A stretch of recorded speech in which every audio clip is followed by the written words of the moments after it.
I had this friend back in the 2000s. We were friends since elementary school, all through middle school, and right up until our senior year of high school.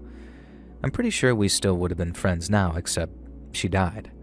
Now, I'm sorry to be blunt, but it's still very raw for me. And I'm writing into you both as a cautionary tale and to raise awareness for what I personally believe happened to my friend, who I'm just going to call Sally. Sally and I are kind of stoners in high school. I won't sugarcoat it. We performed well academically, so I guess the teachers and our parents just turned a blind eye. But we smoked a decent amount of pot, and Sally would have really gotten a kick out of it becoming legal just after her death. Thanks, Obama. No, really. Now anyways, one day, Sally came to me very excited. She heard about this new, this is read as very old, drug, and it was like weed but way stronger. And better than that, it was totally and completely legal. She produced the biggest baggie of weed-looking substance I'd ever seen in my life, but it was a darker, spikier bud than what I was used to. Now, it turns out darker is a great description for salvia. Maybe it's not the case that everyone has a similar experience, but everyone I've spoken to has. I smoked a regular joint of salvia, assuming that was the right way, as did Sally. And the high, if you can even call it that, only lasted about 45 minutes. Let's just call it a trip instead. And during that one single experience on salvia, I believed I was God, and then the devil. And at one point I knew I had superpowers, but I dare not use them. I could tell where Sally was sitting, on my couch, but I couldn't see her. She was semi-invisible, kind of like when the Predator cloaks himself in those movies. And it was like the light was refracting around my friend. The posters on my bedroom wall changed into things I can't remember, nor do I even really want to, and I felt both powerless and godlike at the same time. And all this just from lying on my bed and looking up at the ceiling. Some of the stories I've heard or read from people who've taken salvia have been absolutely insane to me. You could do a whole video on terrifying experiences on salvia if only that actually fit your brand, but suddenly I was back to normal. And just like that, I was myself again, and it felt like nothing had happened. Unlike weed, where you feel the aftermath in various ways, the salvia was just sort of gone. Well, at least for me. And when I looked over at Sally, she was just beaming, staring into the middle distance with a blissful look on her face. Now, not to be crude, but it was like she'd just come down from some orgasm. Now, I sort of wondered if she was still tripping. But then she turned to me and I could see it was the same old Sally I knew and loved. And she said something I could never and would never agree with. "That was incredible, dude. I think we found our new drug of choice." Well, there was no way on earth that I was smoking that amount of salvia again. I did try, I really did. Sally was so enthusiastic about it, and something about it being legal made her feel different. As much as she'd been a bit of a pothead, she'd always despised the fact that it was illegal. She'd always hated the fact that we'd had to acquire it from ex-high schoolers who were almost all creeps, and I don't blame her. We both had some bad experiences with dealers from our high school and a bit older, and yeah, I don't really want to talk about those, though. But salvia, you could buy, legally, right from the sources. And there were stores tucked down these small alleys that sold it, and something about this spoke to Sally, I guess. And I guess it helped her have a better experience with the trip. And so, like I said, I tried. I really did. I mixed a tiny, tiny bit of salvia in with some rolled-up cigarettes. Only I didn't smoke tobacco, so it was like throat-effing myself with a lit cigar. I tried mixing it into some brownie mix, and it just tasted like eating brownies with dried leaves in it, and still made me trip in the worst ways. I ground it up and snorted it. Now that was a big mistake. I just sneezed it right out, and that was a gross experience. I don't even want to imagine that one. Now meanwhile, Sally was smoking more and more of what I genuinely believed to be Satan's drug of choice. I had no idea how she was even managing 2, 3, 4 joints of salvia a day without going insane. But I guess that's the problem, isn't it? She was. I just didn't see it. We were in our final year of high school studying for finals and graduation despite what else the salvia might have been doing. It was turning Sally into this sort of savant genius, believe it or not. She went from a B student to an extremely high straight A student in every single one of her classes. The teachers were shocked. If she'd gone through her whole high school career like this, she would have been valedictorian so hard that it would have left the previous one in the dust. As it was, she was on track to comfortably be salutatorian. Now, alas, she never made it. It's a tale as old as time, but with a dark, modern mystery twist. At least, in my opinion, it is. Obviously, the drugs got to her, but salvia doesn't get to you in the same way most other drugs do. There are other natural plants that have a lot in common with salvia, but nothing I've ever read about these other drugs have been quite as cursed and haunting as my own experience on that drug, let alone what Sally must have gone through. It started when she came to our shared room in our shared student accommodation one day and announced to me that she'd seen God under a bridge. I assumed she was joking, so I asked if God was under the bridge and if she was so sure it was God and not some homeless troll. Now, Sally got kind of, not mad, but serious about this. God hadn't been under the bridge. She'd been under the bridge when she saw God. I asked her to explain how this meant that God themselves wasn't under the bridge, and she told me a story of how, of course, she'd been smoking salvia with some other kids who'd been introduced to the legal substance. And did I emphasize that this crap is legal? By someone, and I'm pretty sure it was Sally, but I didn't want to upset her, and I could hardly accuse her too hard of introducing some kids to some legal plant. Now, she explained that God had just appeared inside her head during a short trip, and he told her to cross over in the land of the goddess Sonora. Now, at first I didn't understand what Sally was saying. Cross over into where? What? Some kind of spiritual plane? And then it struck me with a dawning horror. She was talking about the Sonoran Desert, but with some kind of spiritual nickname her salvia-induced god had told her. We lived just outside of Phoenix to the southwest, so passing into the Sonoran Desert wasn't at all out of the question. In fact, a bunch of us had taken a camping trip to the outskirts until I realized that getting sand in a certain part of your body is one of the most unpleasant experiences I've had up until that point. I'm sure there are ways that older, seasoned women avoid that in the desert, but I was a 16-year-old high school kid. I had no idea. All I knew was as soon as I got home, I spent so long in the shower that I'm pretty sure my whole abdomen turned into a prune. Now, the point is, the potential for sand in her unmentionables aside, I didn't want Sally crossing over into the Sonoran Desert on some salvia-fueled pilgrimage. I protested and insisted that there's absolutely no way Sally should go on a pilgrimage to meet the goddess Sonora, or any other god for that matter. Unfortunately, I could not talk her out of it, no matter how much I rationalized, then begged, cried, screamed, threatened to tell her parents, threatened to handcuff her to her bedpost, all sorts of stuff. And so instead, I made the best compromise I could think of. I offered to go with her, and maybe this story would be very different if she'd said yes. Better or worse, I can't say, but again, she was absolutely adamant that this was something that she had to do alone because God had told her so. She laid out a plan. 1 week from now, she'd head to a certain rock that she'd seen in the vision, whereupon Sonora would be seated and grant her, quote-unquote, the truth, whatever that was. Honestly, the trip didn't seem too bad. If she was careful, she could manage it in a day. I was more concerned when she said the communion with Sonora had to occur at night because the deserts get so cold at night, your nipples feel like they're going to explode, but whatever. She could wrap up warm, and I still had a week to try and talk her out of this madness. Now, I should have seen it coming. When I woke up the next morning, Sally was gone. She'd left a note on her pillow that read, "I'm sorry. God would have wanted it this way." Now, the real sucky thing is that I couldn't drive at the time. I'd never passed my tests, and I had no sensible way of following Sally into the desert. I should have called a friend, but frankly, we'd alienated anyone that I trusted enough with all of this, and I had finals to go study for. Now, I should have made much more of an effort to follow her and catch up with her, even though I'm sure that she left hours before I woke up. Regardless, I will never forgive myself and stop beating myself up for the fact that I could have done more. Sally didn't come home that night. She didn't come home the next day either, or the next. I reported her as a missing person. But despite being in high school, she was 18. She'd left an indication that she'd gone on some vacation, and it was only my word that she'd claimed that she'd be back in a day. I tried to point out that she'd gone out into the desert, I tried to draw on as much research as I'd been able in the days before Google that showed how many people died out there every year. Now, I felt like I was getting through to law enforcement.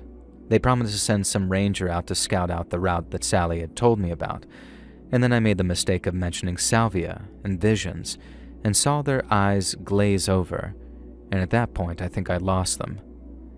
A week passed, and then two. You'd think that Sally's parents would be frantic at this point too, but here's the thing. Her dad abandoned the family when Sally was 2. Her brother was a 23-year-old stoner who was far more of a hot mess than Sally ever was, and I had no idea how to get a hold of him. And Sally's mom had died when we were in middle school. She really had nobody else, really, and I can kind of see why she wanted to find answers and visions and gods. Eventually, there was a knock on my dorm room door. Sally's car had been found.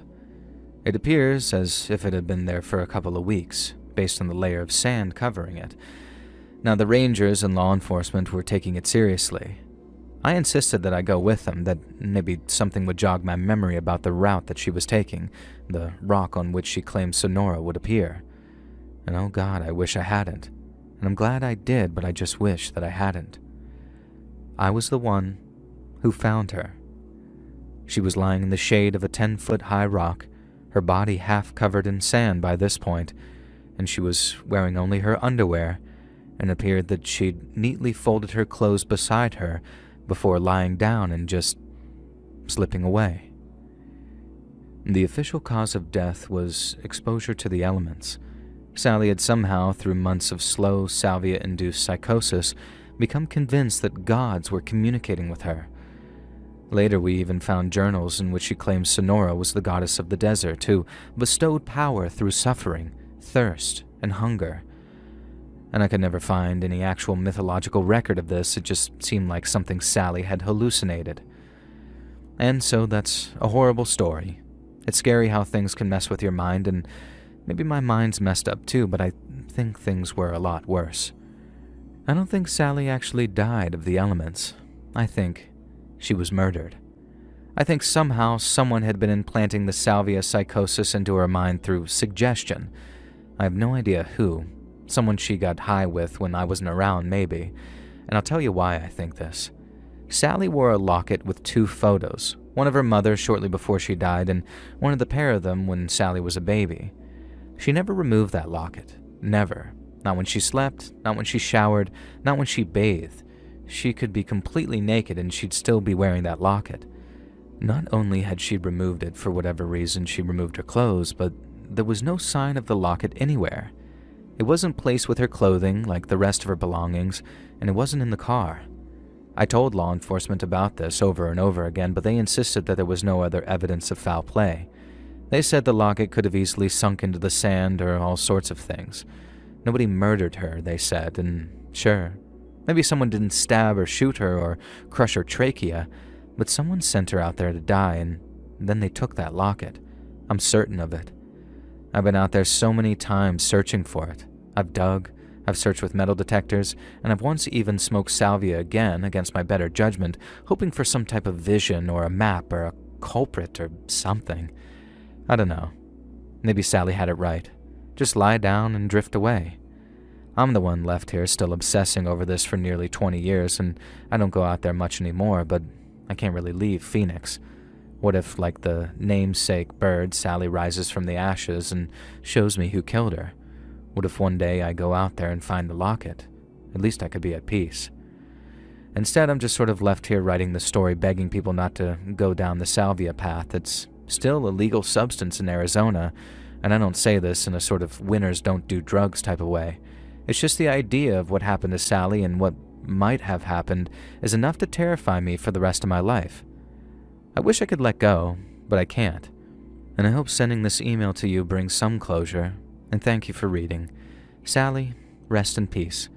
I've always loved you forever, and you might not have met God, but you're the closest thing to a goddess to me, and I don't need to smoke salvia to know that.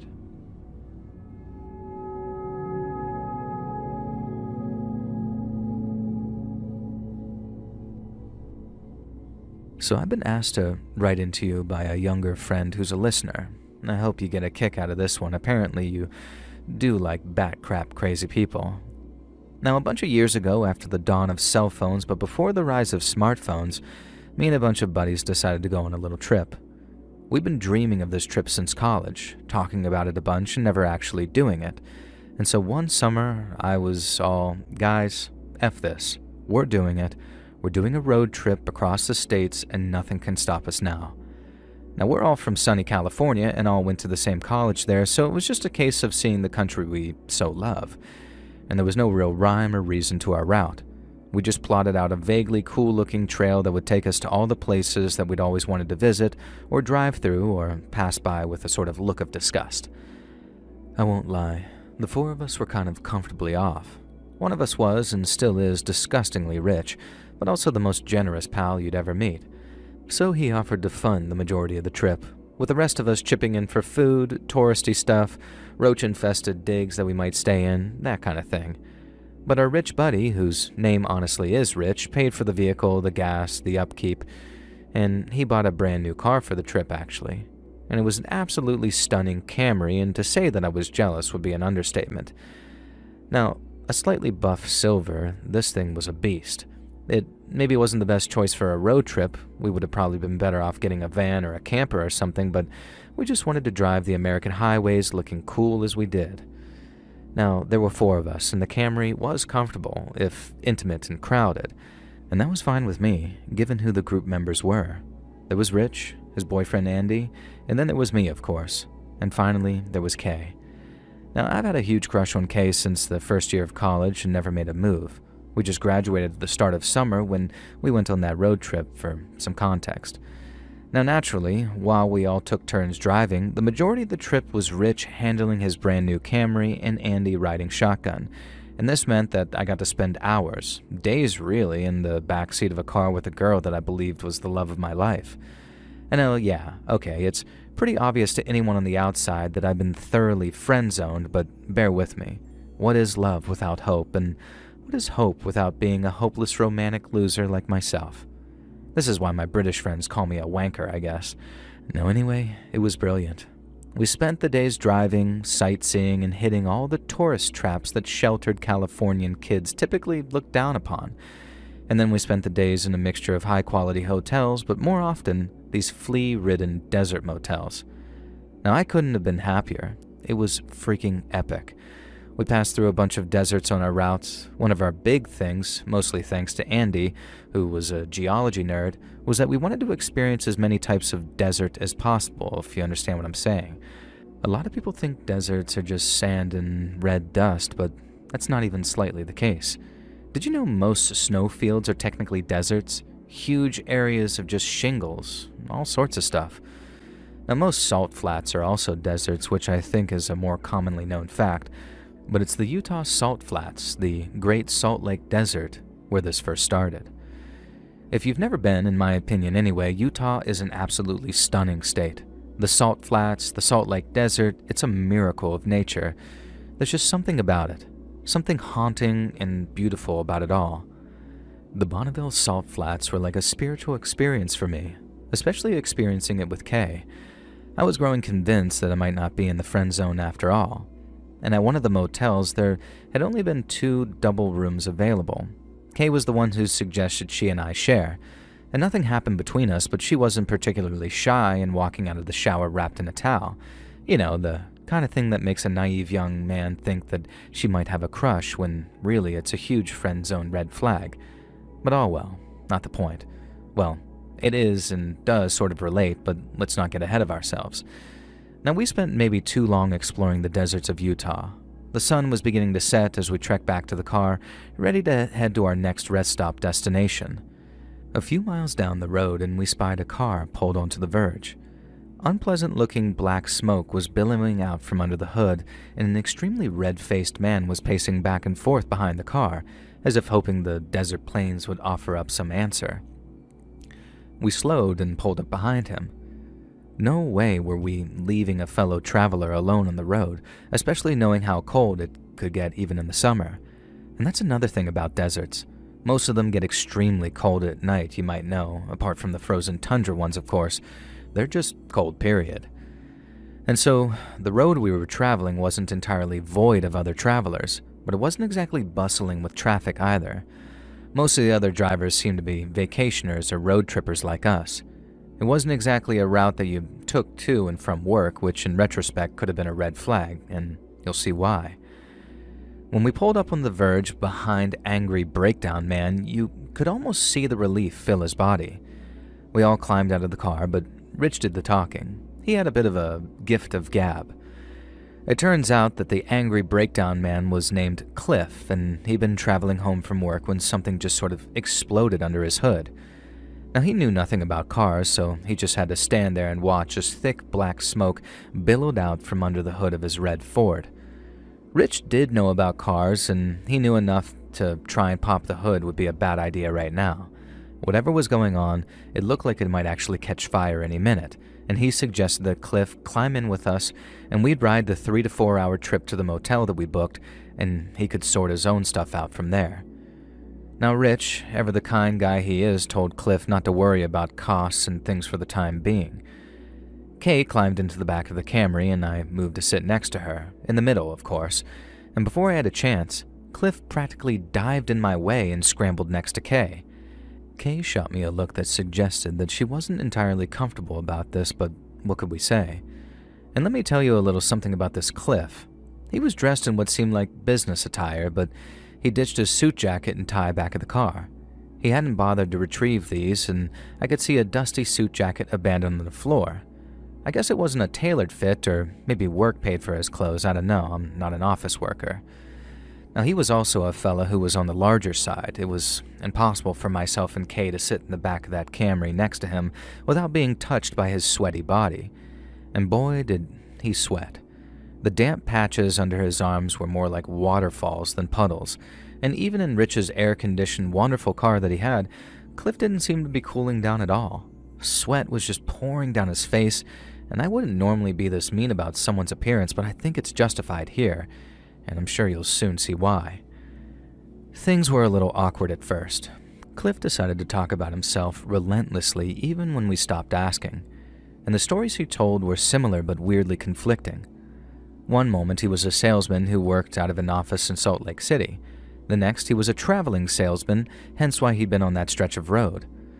Now he hinted that he was part of the LDS Church, a Mormon you might know them as, but seemed to know nothing about the faith. He claimed that he had a wife and referred to them as being together, but later said that they were separated. One story he did consistently stick to, though, was that he wasn't allowed to see his kids. He reassured us that this was because of his B-word of a mother-in-law and nothing he'd ever done wrong, but, you know, where there's smoke, pouring out of the hood of a red car no less, then there's fire. Now, it's a shame this was in 2002 because he might as well have just claimed it was because, quote, they don't understand the things I say on Twitter. Now, I think by this point, Rich and Andy had tuned him out, leaving Kay and I to listen to Cliff's blabbering and blubbering. Now, the real problematic moment came when his chubby hand rested, by accident, on Kay's bare thigh. She visibly reacted with a hell no, and Cliff acted horrified. He apologized, insisting that he hadn't been thinking, and that he meant nothing by it. I tried to diffuse the situation by pointing out some natural beauty through the right window, and this allowed Kay a private moment to wipe Cliff's sweat from her skin without looking too rude, not that he deserved it. Now, the next weird thing was Cliff blurting out that he believed you just entered an endless abyss of nothing when you die. We hadn't even been discussing a remotely similar topic, he just sort of said it. I'm pretty sure that's not at all what Mormons believe, for one thing. But it was just such a dark, bleak thing to hear as the sun was vanishing over the horizon and the night was kicking in. I checked my watch, still an hour until we reached the rest stop. Cliff fell silent for a moment, then just said it again. An abyss. Yeah, that's what happens, that's what I think. Kay, in perhaps one of her funniest moments, suggested that we play I Spy to distract from Cliff's misery. Everyone else groaned except for Cliff, who just blurted out, "She's back there, you know? Back where I came from?" I asked him what he meant, and with this sudden burst of shocking venom, he said that he was talking about his ex-wife. I wondered if he meant that she was back in the nearest town or city, and that's where she lived with the kids. No. I left her in the trunk, he said, or something along those lines. Andy, suddenly paying attention, asked the important question. Was she alive? According to Cliff, she was not. Her decomposing body was in the trunk of his Ford, and had been so for some days. I did it, he added. Well, holy hot salt, Batman. What were we to do? This guy had just outright claimed that his dead wife, who he had murdered, was sitting in a car we were driving him far away from. On one hand, we could just keep driving and get him to the rest stop before calling the cops. In the early 2000s, our brick Nokias most definitely didn't get reception out in the salt flats, and for all I know, it still is a cell phone dead zone out there. On the other hand, for all we knew, Cliff had a knife or a gun and a surprising propensity for in-vehicle violence. And the longer we drove with him, the more at risk we were. Kay, the genius, had already been working on a plan. Then she says, "Hey Greg, I forgot to show you this pamphlet for the world's biggest aubergine. Check it out." And then she reached past Cliff and handed me this pamphlet. Now I was confused at first until I looked through. Somehow she managed to scribble a few words inside. "Gonna ask to stop to pee. Kick him out." I replied telling Kay that the huge aubergine looked like a great time and we should visit, and that was her cue. She asked Rich to pull over so she could quickly take a pee in the salt desert, and Rich obliged. Kay climbed out of the car, clearly trying to keep calm, and I saw her step to the side. And then, in an act of heroic strength, I genuinely don't think I would have managed if I hadn't been trying to get into Kay's pants, I both shoved and kicked Cliff out of the open door. It somehow went perfectly. He went sprawling face first onto the asphalt, and Kay gave him a kick for good measure and dived back into the car and screamed at Rich to drive. He was peeling away before Kay even got the door closed. Kay and I looked out the back windshield while Rich and Andy checked the rearview mirrors, and what we saw chilled us to the bone. Cliff was spinning around, howling towards the sky, tearing his shirt off, and as he did so, we could see the old healed scars of something that looked like a pentagram on his back. We hightailed it to the rest stop, breaking the speed limit almost in the hopes that we'd get pulled over by cops so we could tell the story. No such luck, but we did call them as soon as we got to the all-night diner attached to the motel. We breathlessly recounted our story to the night waitress, who seemed to regard it with an almost bored acceptance, claiming that yeah, weird things happen around here sometimes. And the cops showed up a couple of hours later, which I guess you can't blame them for given the remote location. And they went looking for Cliff and told us to stay at the motel for a few nights until they got back in touch. And there was no sign of Cliff. They did find his Ford, which had been apparently deliberately torched. There was no murdered ex-wife in the trunk. Whether he went back and retrieved her, or he lied, or something else entirely, I have no idea. There were no reports of a missing person, especially anyone married to a guy called Cliff, and his existence was just some mystery. The cops theorized that the pentagram or whatever we saw carved into his flesh was some kind of leftover from the handful of true stories of satanic panic from the 80s. Some kids really did suffer from abuse masked by the satanic panic furor. Very few people are aware of that fact. Not all of it was actually made up. And so Cliff could have been anyone. He could have been a mentally ill victim of an abusive upbringing. He could have been a member of a 2000s-style Manson family.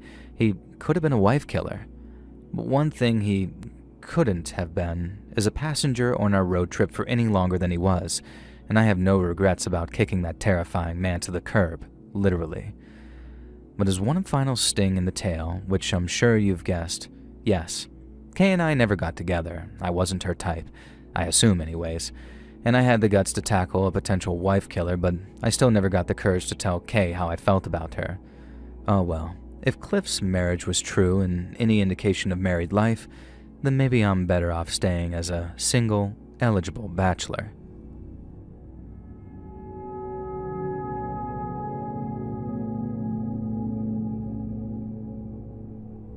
I've got a very short but very creepy story for you, as when I was a little kid, I was obsessed with road trips. Every chance I'd get, I'd beg my mom or dad to take me for a drive. I particularly liked driving at night, and there was just something comforting about it, and still is. At first, Mom and Dad both seemed excited to acquiesce to my request, as they say in the Pirates of the Caribbean. It was like a family bonding exercise, but then it became just Mom or just Dad, and they'd both say no. Eventually, my parents split up. Now, I was only about 4 or 5 at the time, so I didn't really understand what was going on. But one night, there was a tapping on my window. Someone was throwing stones. I looked out, and Dad was down in the yard. He whispered me to be quiet and told me to sneak downstairs. Now, I didn't even need to change out of my pajamas, I thought. He had clothes ready for me and a warm coat. And it was time for a night drive, I thought. A big road trip to somewhere that I'd always wanted to go, Death Valley. And so we began the trip. From what I can remember, we kept to some back roads and stayed in the skeeviest motels. But I was with my dad, who I hadn't seen in months, and I was on a road trip, driving at night. It was my favorite. Now, eventually we were driving through the desert. It was wonderful, everything I dreamed of. Our headlights lit up the cacti and cow skulls and broken signs that we saw, and I imagined that I was some cowgirl in the Wild West. Dad called me his little cowgirl angel when I told him this, and then we pulled off the road and onto the sand. I wasn't sure where we were driving, but it was bumpy and I just didn't like it.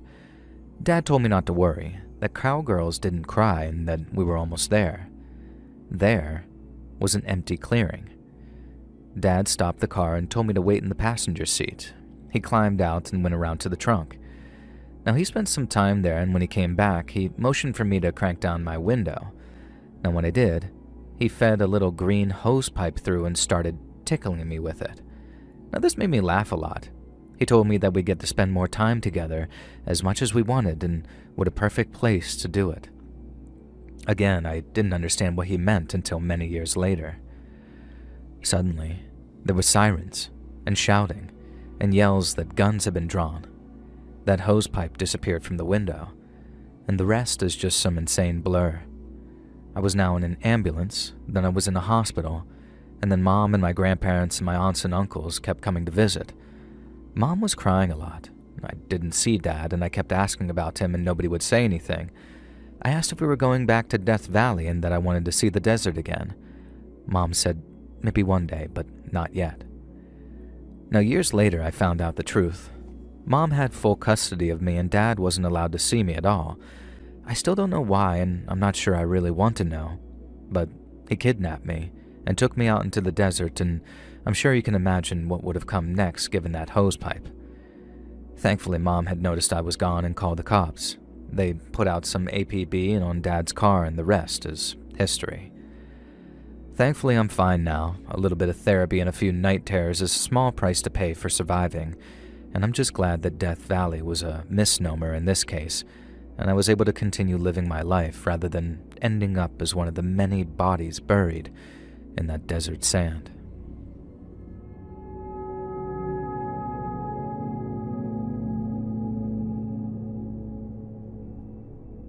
Back in the late 90s, me and my buddy went exploring regularly in northern Greenland. We've always been the type to do the opposite of everyone else. Plan to do a tourist trek to a regular area? Not us. We're doing a desert made of snow and ice.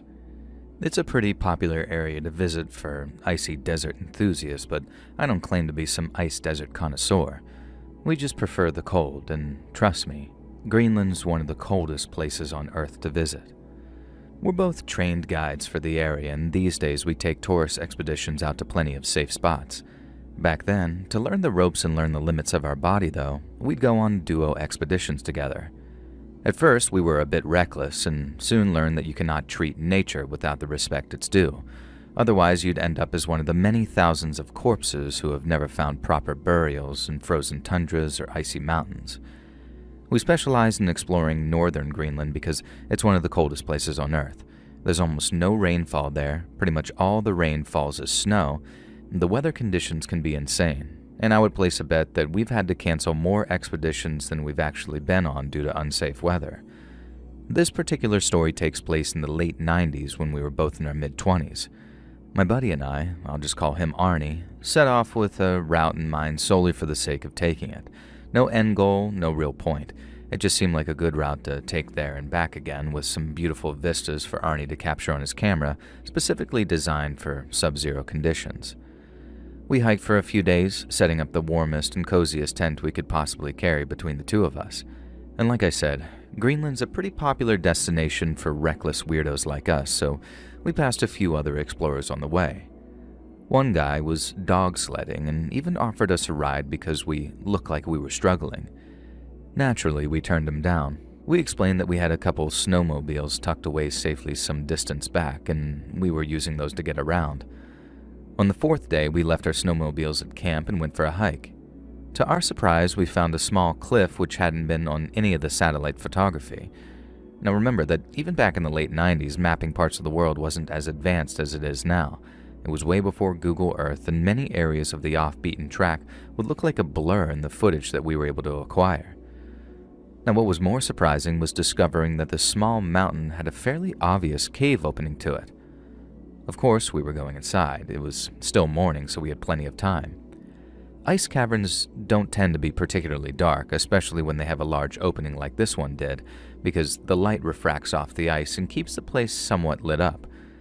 We brought some glow sticks and a flashlight each, but at first we didn't need them. What we saw caused both of our jaws to drop almost to the floor. There were carvings on the wall, similar to ancient cave paintings and various other archaeological finds we'd read up about during our degrees. These seemed to depict some strange things, though. There were rudimentary figures worshipping a large, bearded man on a throne who seemed to be twice their size. In another mural, the same figures were fighting a beast with spears. It seemed to be some kind of mammoth with tentacles, almost like a Lovecraftian creature, and certainly nothing ever recorded in the history books. There were a couple more of these murals showing the small men fighting, and in some cases being decimated by chthonic creatures. And then the final mural was the oddest. It depicted the large bearded man who'd been sitting on the throne, but he was holding some kind of device, a very futuristic-looking device. "Is that a Game Boy?" my buddy asked. Now, it certainly looked like one. Almost immediately, though, our attention was caught by a dais on the far wall with an almost perfectly intact polar bear cub skeleton displayed there. However, instead of the normal canines one would expect to see in a young polar bear, the creature instead had walrus-like tusks. Again, this was not a creature that had been recorded in any sort of zoology book. Arnie and I began to get excited, very excited. It was possible that we'd stumbled upon the find of the decade, and this would change everything that we knew about ancient civilization. This would make us rich, and we would go down in history as two of the most important scientists the world had ever known. If only it hadn't been for that goddamn Game Boy in the final carving. "You like my art, huh?" The voice called out from the back of the cave in a different room. I recognized the accent immediately as Norwegian, and a man came staggering into the room, clutching an ancient-looking bottle of what I'm sure was some home-brewed moonshine of sorts.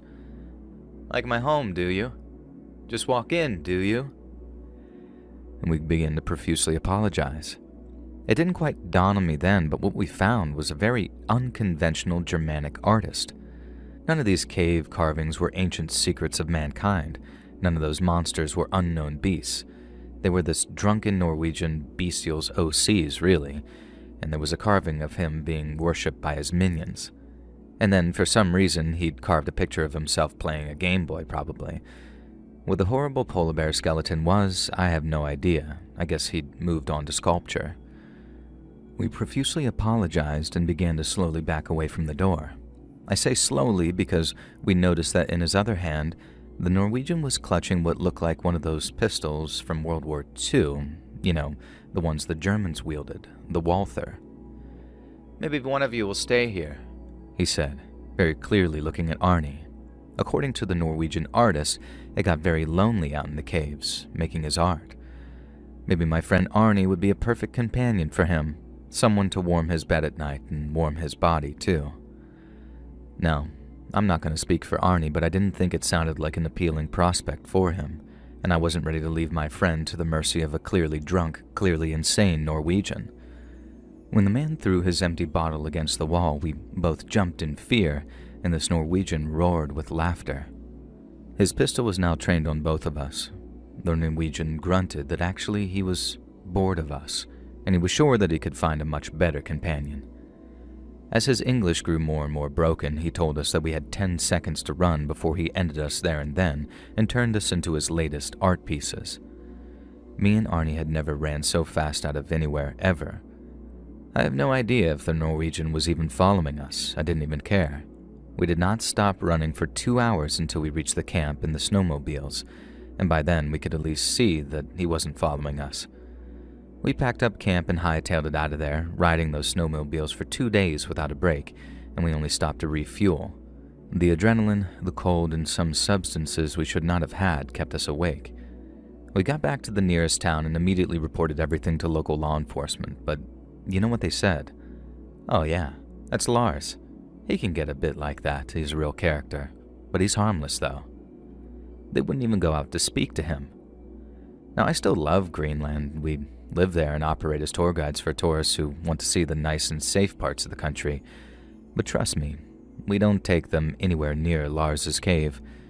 And it was hard to tell how old he was. He could have been 80 or he could have been 28. In my opinion, he's still out there, carving his little weird drawings, and I guess it is a unique art in a way. The main thing I wonder, though, is whether he's upgraded from the Game Boy he carved himself playing, or if he's got a Nintendo Switch now.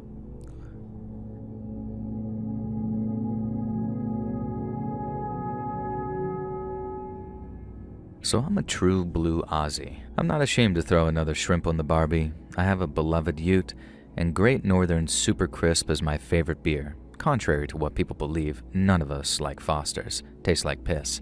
It's made here, but it isn't drunk here. Super Crisp is where it's at. I love this country, I really do, but have you seen how incredibly massive it is? There's a ranch here that is literally bigger than Texas.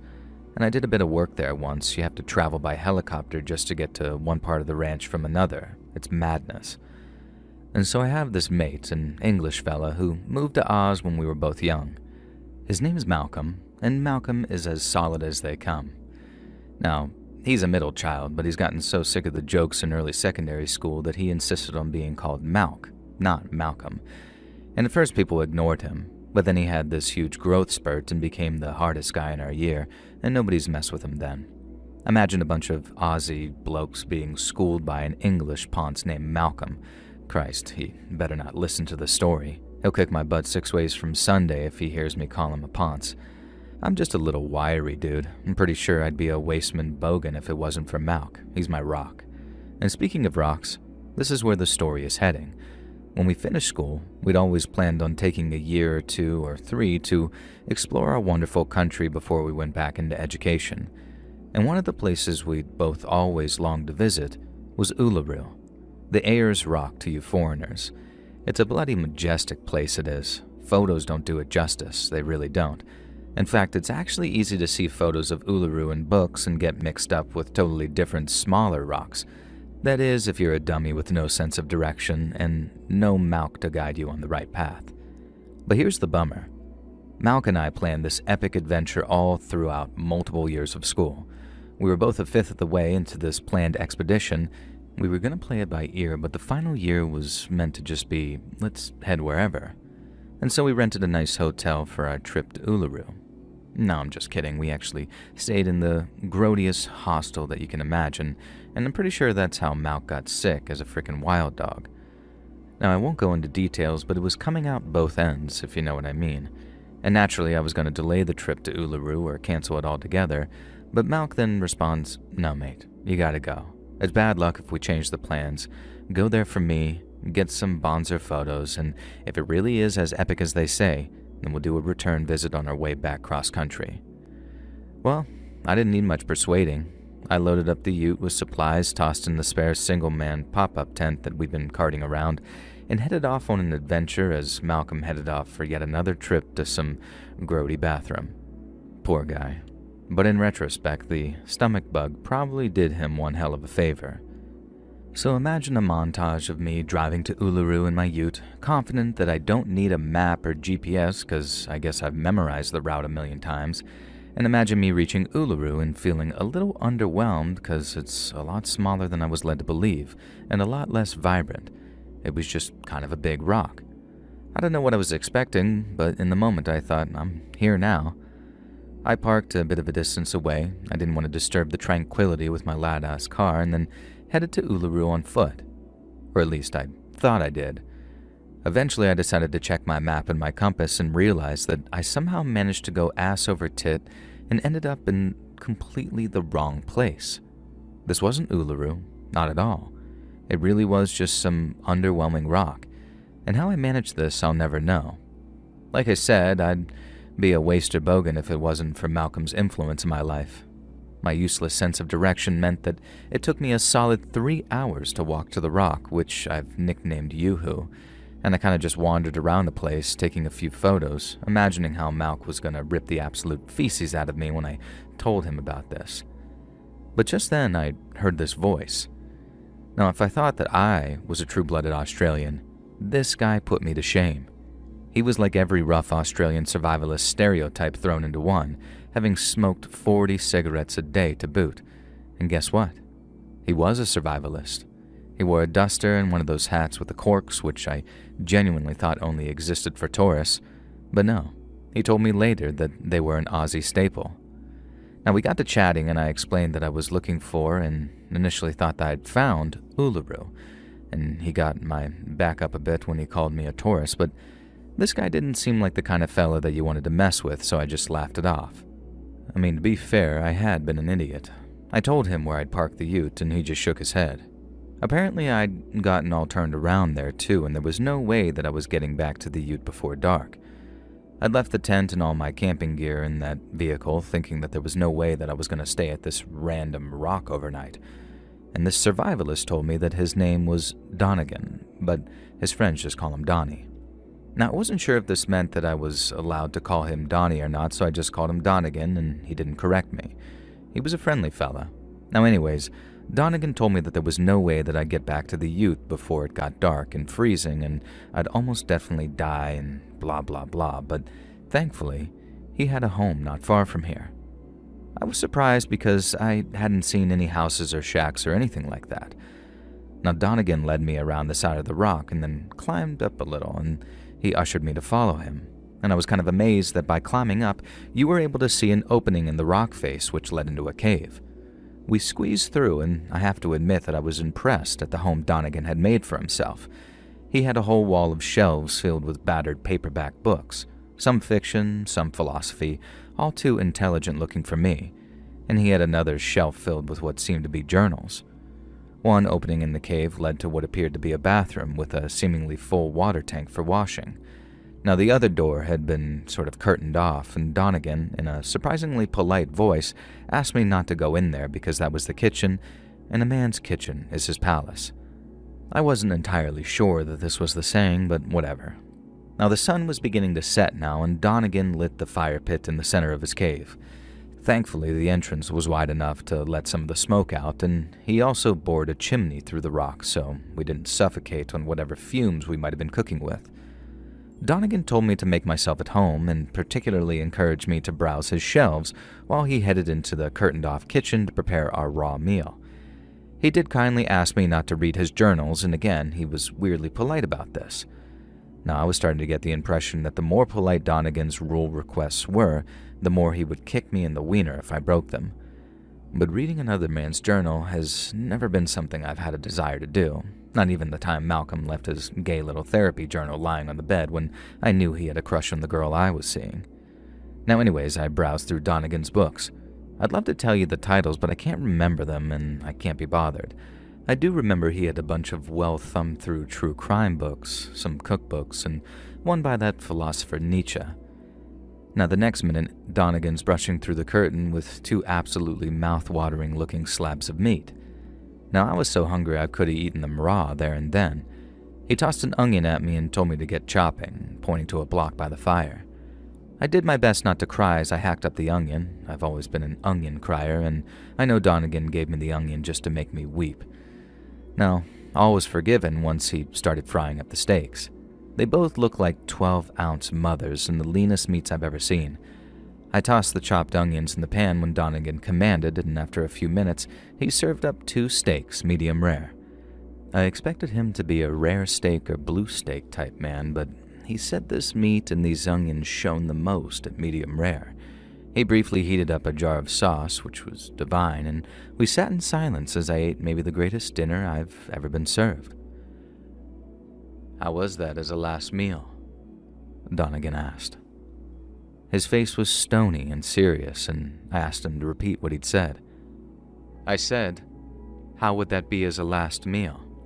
he said. But the smirk on his face let me know he knew exactly what he said originally.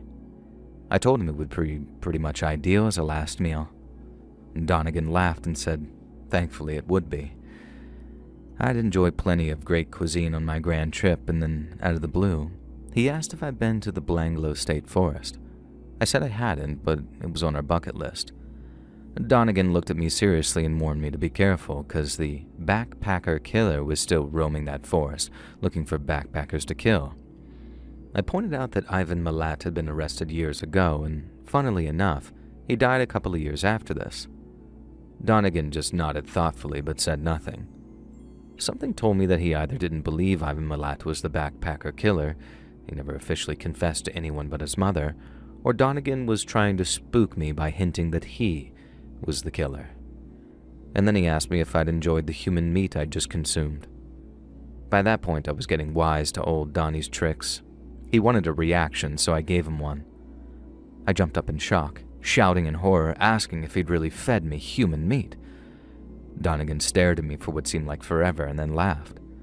Without a word, he walked into the kitchen and came back out, hefting a cow carcass over his shoulder with cuts removed. "This was your dinner, pal," he said, and then dropped the carcass in one corner. "Now, time to sleep." And I had no choice, I figured. I lay on the guest mattress that Donegan offered me and tried to drift off, and somehow, briefly, I did. I don't know what woke me, but I woke with the knowledge that I absolutely had to leave immediately.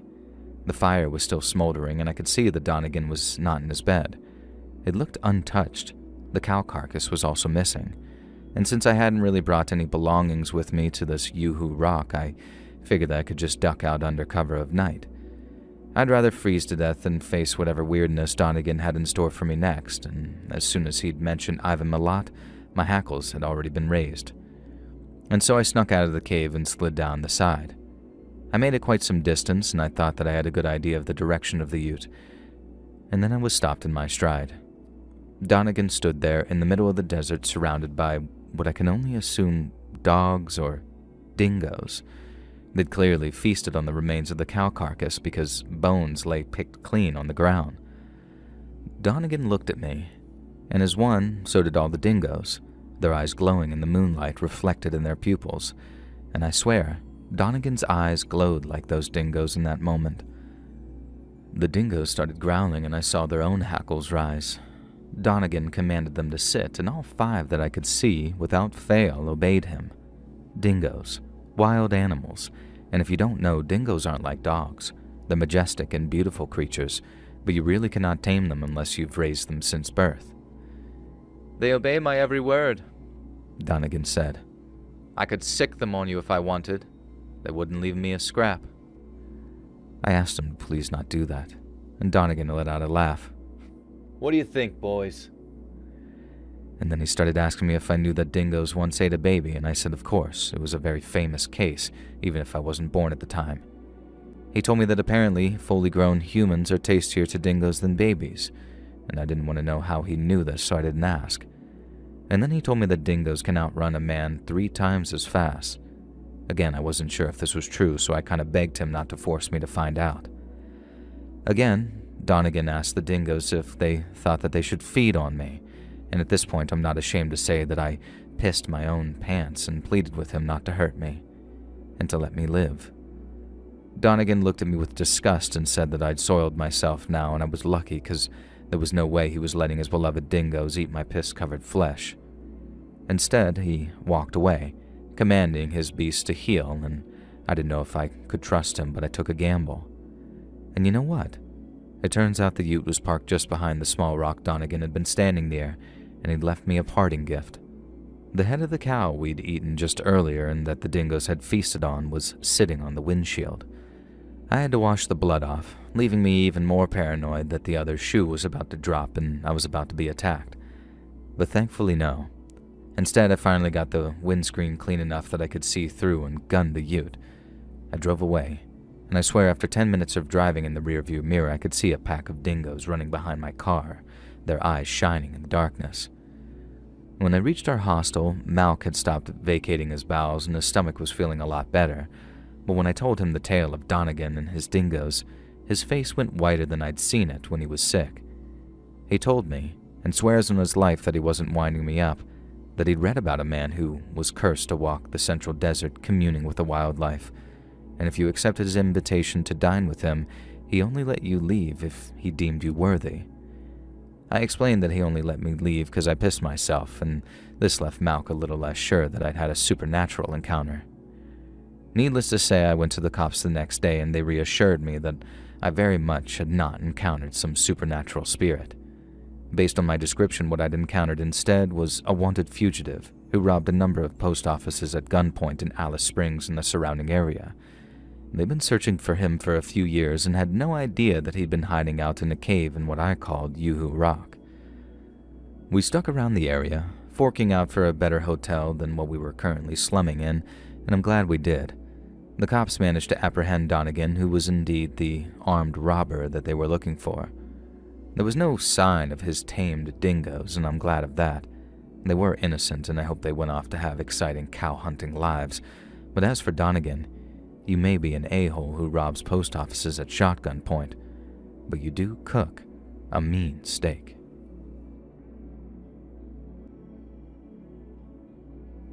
Hey friends, thanks for listening. Click that notification bell to be alerted of all future narrations.